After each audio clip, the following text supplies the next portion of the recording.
Another question we get a lot is about adding widgets or tools to a website to keep visitors engaged.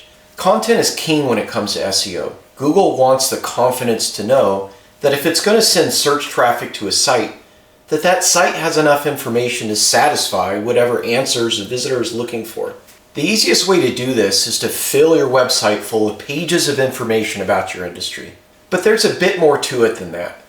One of the few ways Google has to measure how valuable visitors find your content is how long they stay on your pages.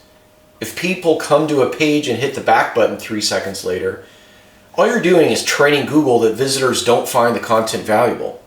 But if you can get them to stay for a few minutes, Google assumes your visitors do find the content valuable and will send you even more search traffic.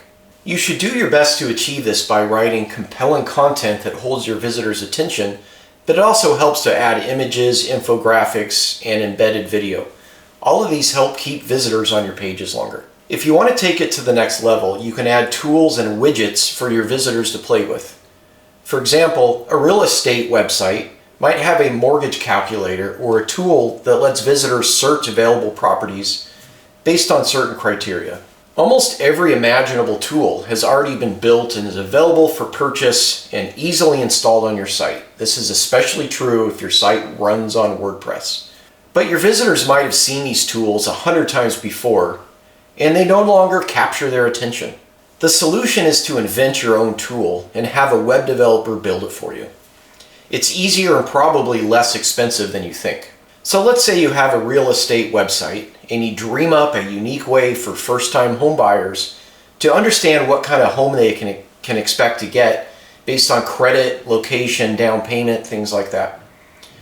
Now this concept itself is not exactly unique, but maybe you have a unique set of questions to ask the home buyer in your own way of calculating the math behind the scenes. The only difficult part is getting the vision out of your head and into a set of instructions a web developer can turn into code. You can't simply explain the concept and have them fill in the blanks. You'll need to nail down every detail before the first line of code is written. Generally speaking, it starts by getting your idea to work in a spreadsheet. This will force you to think things through and ask all the questions and understand everything from a visitor's point of view, all the calculations, everything the tool is going to need to do. If you aren't great with spreadsheets, then write out the steps in Word. You might find that the idea you thought was so simple actually requires a complex set of calculations, but at this phase, that's when you want to discover that.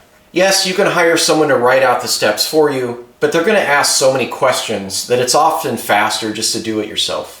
So let's fast forward a bit and say that you took the time to get a prototype of your idea working in a spreadsheet. This means the hard part is now done. At this point, you can move on to the next step, which is graphic design.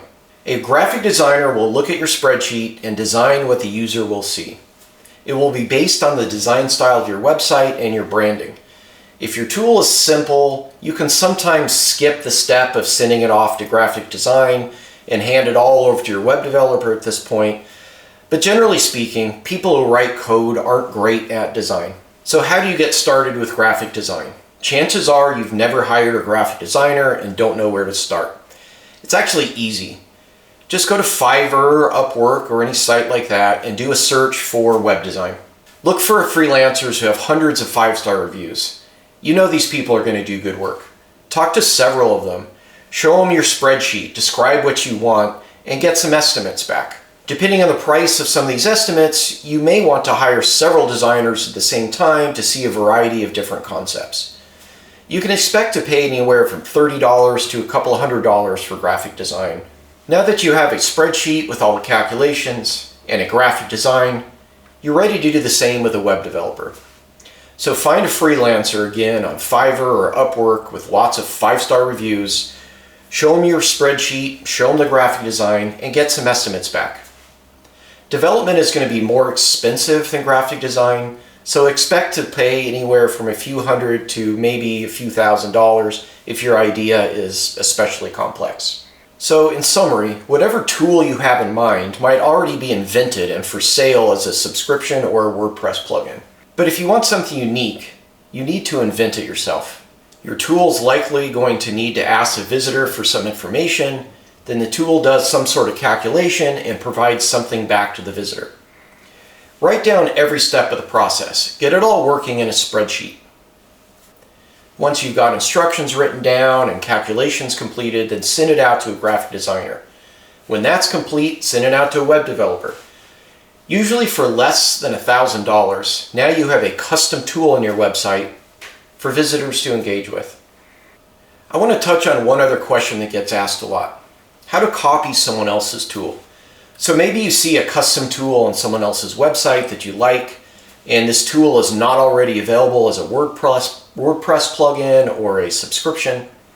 You can absolutely copy someone else's idea, but you're still going to have to reverse engineer all the calculations that are happening behind the scenes and have it designed to match your website and your branding. So really, the only step you've skipped is coming up with the original idea in the first place. You still need to do the calculations, send it to a graphic designer, then have a web developer turn it into code. Don't be scared to try to have your own tool built. Once you see how easy it is, you'll never be intimidated again. In fact, you'll probably learn how easy it is to have nearly anything custom created for your website.